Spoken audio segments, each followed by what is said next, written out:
The chamber of the Galactic Council loomed like a cathedral carved from obsidian and glass. Stars glimmered through its vaulted dome, a cruel reminder of the vastness of the galaxy beyond. Delegates from 100 worlds sat in tiered rows, their voices buzzing in overlapping languages. The sound resembled a hive of wasps circling a kill. At the center dais, the chair-being of the council raised a clawed hand. Silence rippled outward until even the translators hummed softly. Species Terran. The chair intoned, voice translated into flat common. You have benefited from the protection of the council, yet you have offered little in return. The war against the Zereth Dominion strains all members. Therefore, Earth shall now commit forces equal to its population ratio. Failure to comply will result in sanctions, blockade, or termination of membership. Gasps and mutters rose, though none from the Terran delegation. They stood rigid in their corner, back straight, eyes cold. Commander Elias Ward, Earth Space Navy, remained motionless. His hands rested lightly on the railing, but every muscle in his body coiled with restraint. He had expected this. The Council had not invited them here to negotiate, it had summoned them to dictate. From the opposite bench, a hulking reptilian delegate, scaled hide gleaming like burnished steel, laughed, his throat's sac vibrating. Terrans in war? They barely control their moons. What will they offer? Stones and sharp sticks? Laughter rippled through the chamber. Elias did not flinch. Ambassador Heron of Earth, sweating under the scrutiny, tried to speak. Honored Council, humanity is still rebuilding its fleets. We have only recently established colonies beyond Sol. Surely. The chair-being cut him off. Enough. The order is given. Earth's forces will deploy to the Veyros expanse. There you will reinforce coalition positions against the Dominion. Elias's jaw tightened.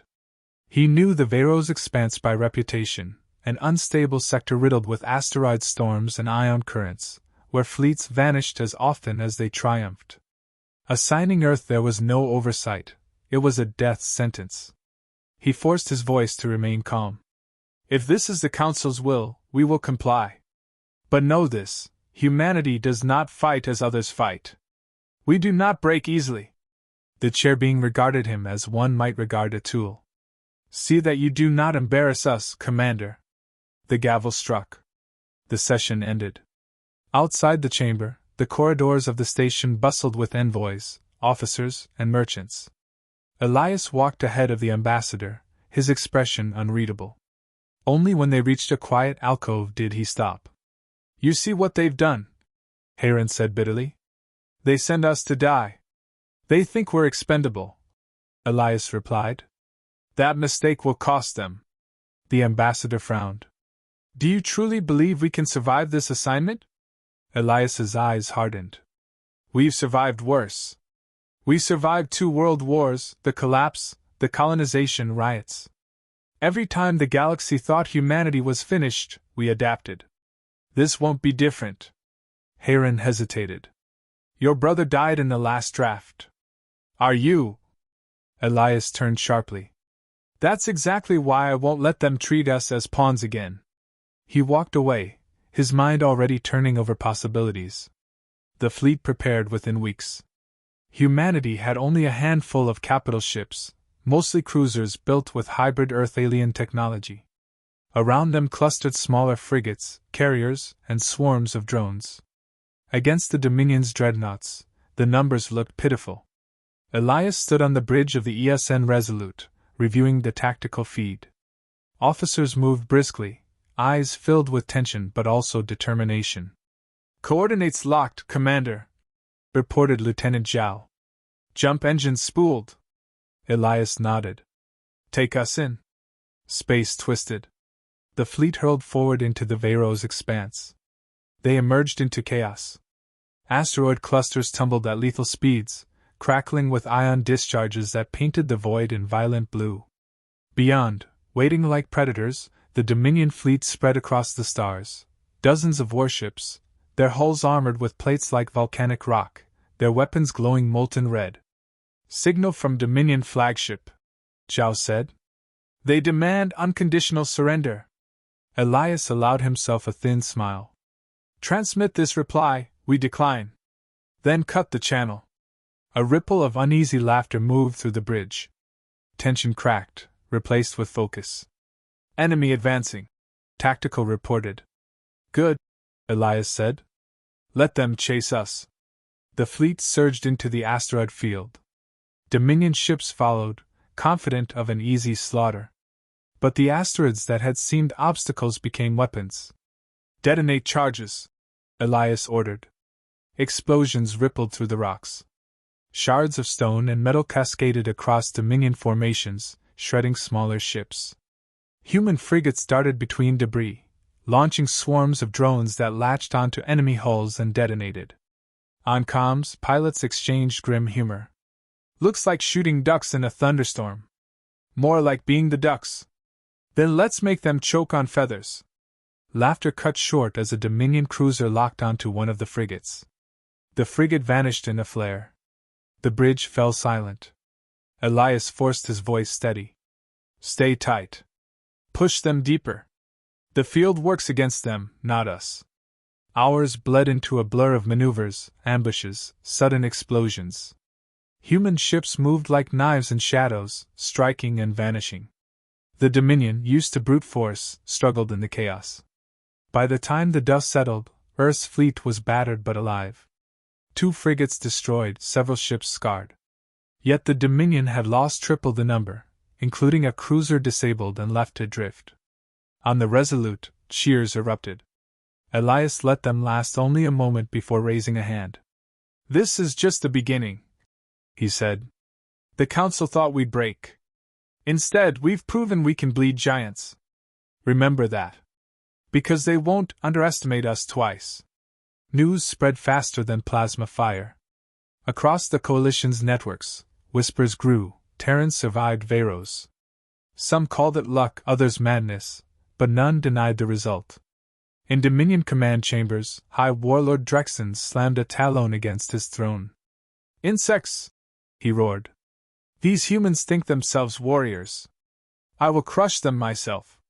His officers bowed nervously, but none dared remind him that his fleet had underestimated prey before. Aboard the Resolute, Elias stood alone by the viewport. Stars glittered against the black. He thought of his brother, buried in some nameless battlefield, sacrificed for the Council's games.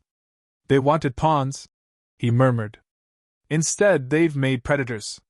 His reflection stared back, eyes steady, jaw set.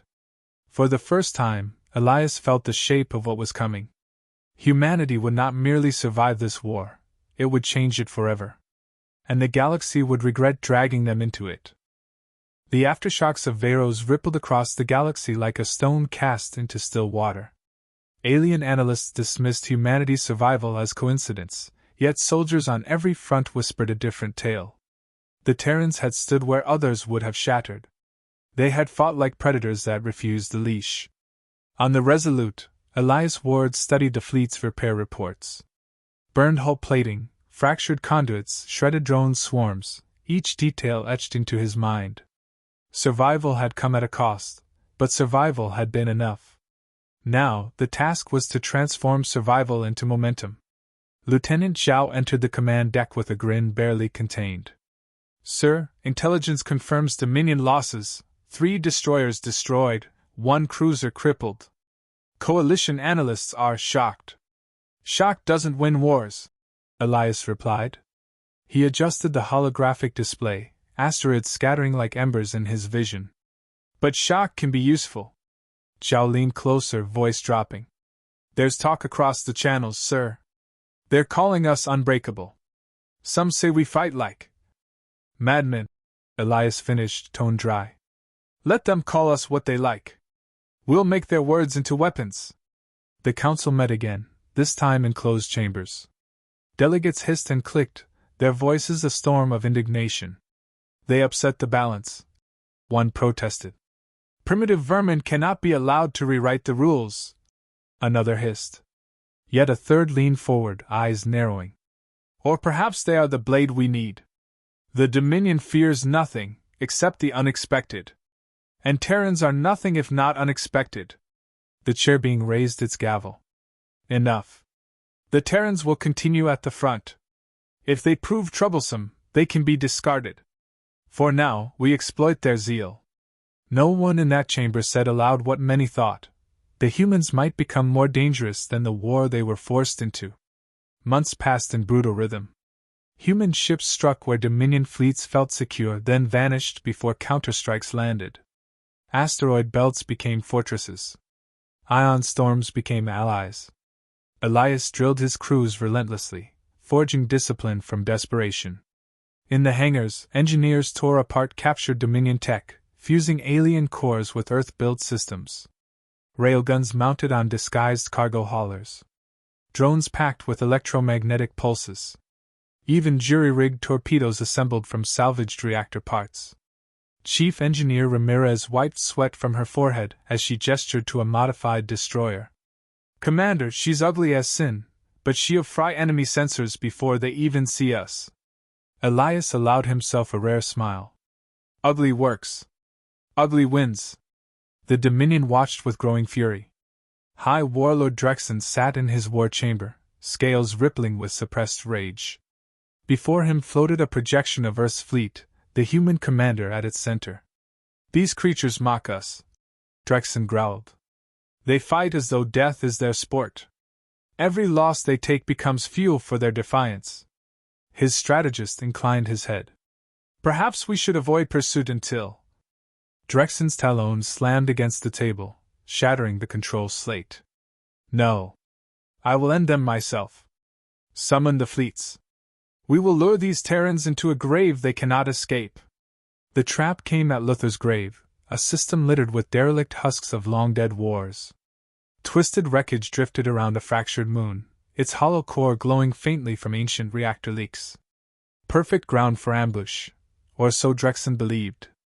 On the bridge of the Resolute, alarms shrieked as Dominion ships decloaked across the system.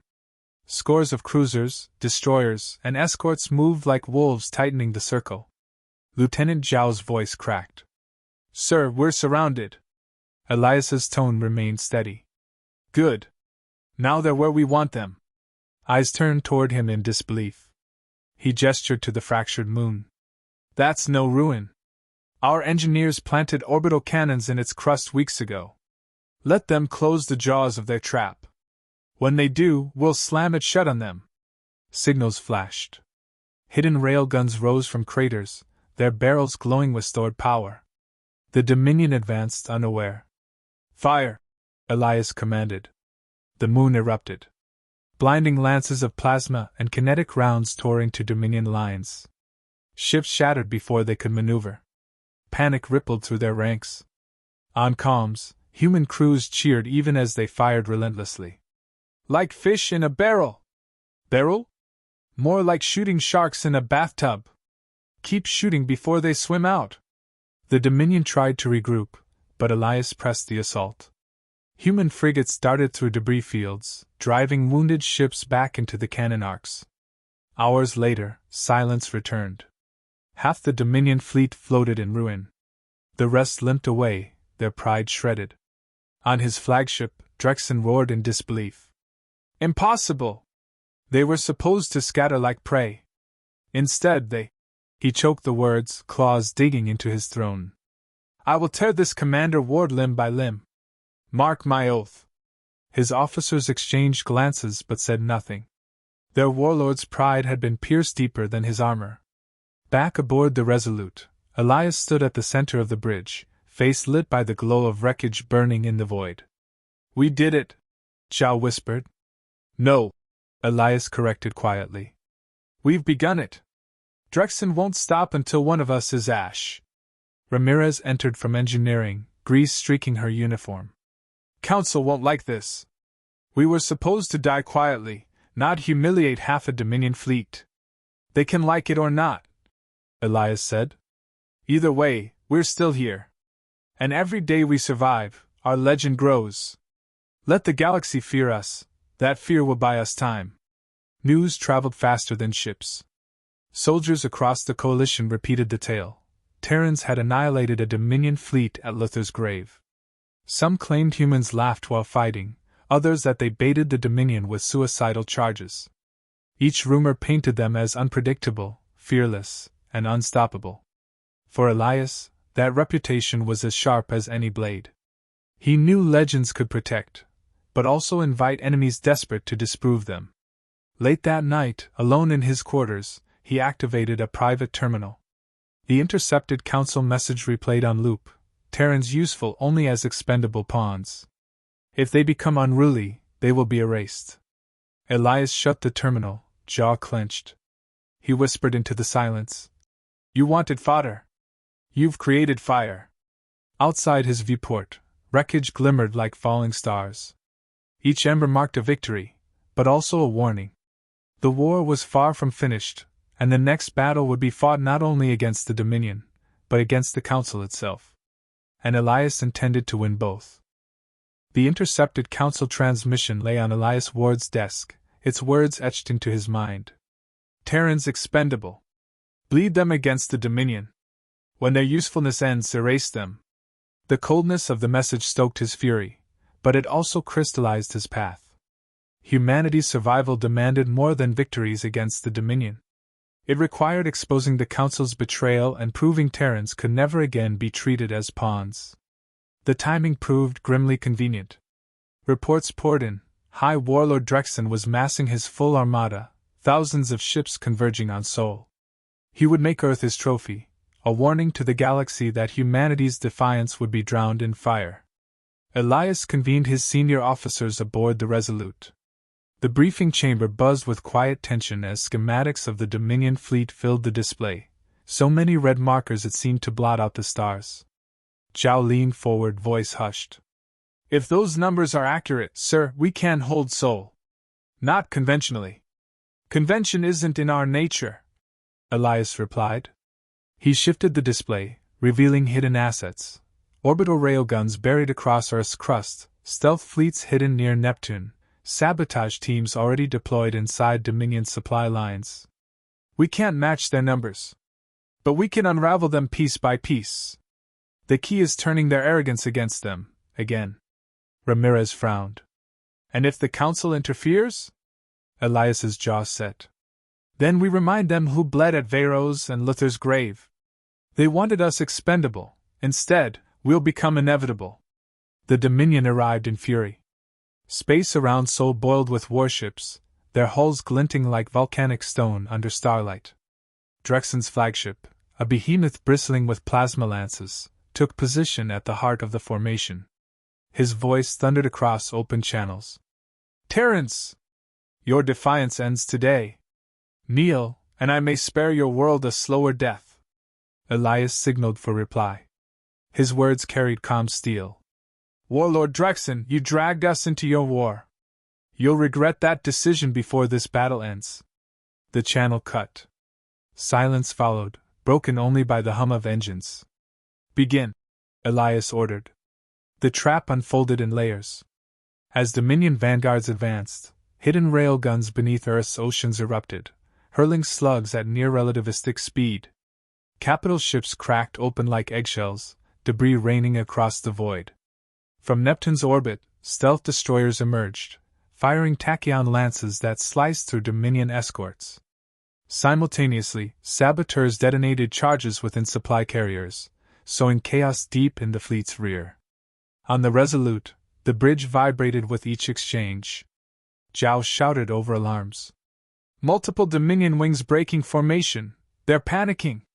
Elias's voice cut through the storm. Drive them into the railgun arcs. Herd them like cattle. Don't give them time to regroup. Human ships darted like wolves, forcing Dominion vessels back into prepared kill zones. Explosions cascaded across the battlefield, turning order into ruin. But Drexen remained unshaken. His massive flagship surged forward, weapons blazing. Entire swathes of space turned molten as plasma beams cut through orbital defenses. On comms, Drexen's roar shook the channels. I will burn your world until even its ashes beg for mercy. Elias opened the line, his tone quiet yet unyielding. For a warlord, you speak more than you fight. Drexen snarled. You dare mock me? I dare remind you, Elias said. Humanity doesn't kneel. Not to you. Not to anyone. The channel closed. The final act began. Elias directed his fleet in a risky maneuver, an encirclement against Drexen's flagship itself. Sir, we can't outgun that monster, Zhao warned. We don't need to, Elias replied. We just need to cripple its heart. Frigates surged forward, swarming the flagship like hornets. Sacrificial drones rammed its shields, detonating EMP charges that flickered across its hull. Behind them, the Resolute and her escorts targeted weak points with relentless precision. Inside the Dominion flagship, sabotage teams revealed themselves, human operatives who had boarded disguised as slaves months earlier. Explosions tore through power conduits, plunging sections into darkness. Now! Elias ordered. All railguns, lances, and torpedoes focused on the exposed breach. The flagship shuddered, its mighty form cracking under the combined onslaught. On the main screen, Drexen appeared once more, his face twisted with fury. You, insignificant vermin! This war was never yours. Elias stared into the warlord's burning eyes. You're right. But you made it ours. And that was your last mistake. The Dominion flagship split apart, a sunburst of fire consuming it. Drexen's final roar dissolved in static. The destruction of their warlord shattered the Dominion's will. Fleets broke and scattered, abandoning the siege in disarray. Humanity's defenses held firm, the Sol system scarred but unbroken. On the bridge, silence lingered, heavy and odd. Then cheers erupted, raw, unrestrained, the sound of a people who had defied extinction and won. Zhao turned to Elias, eyes wide. We did it. Earth stands. Elias allowed himself a faint smile. For now. But this is only the beginning. In the council chamber, chaos reigned. Some delegates demanded Earth's immediate censure, fearing the rise of a power that refused chains. Others whispered of opportunity, of Terrans as allies, or threats too dangerous to provoke further. The chair being struck its gavel, but its authority faltered under the storm. The council had sought expendable pawns and had birthed predators instead. Elias returned to Earth to address humanity. The broadcast carried across every colony, every ship, every home. He stood before the assembly, uniform scorched, eyes weary but unyielding.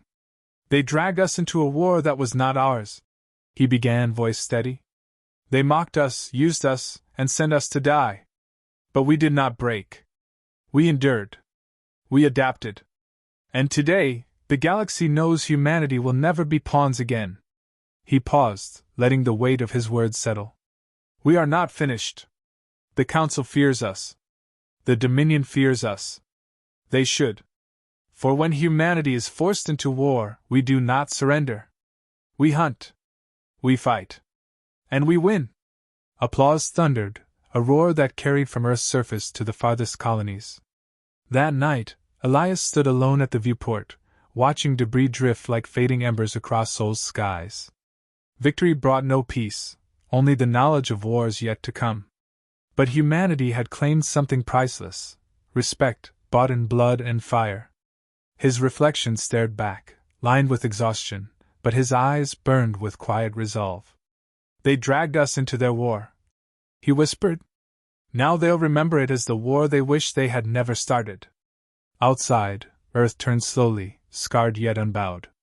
Humanity's place in the galaxy was no longer in question. It had been carved in flame.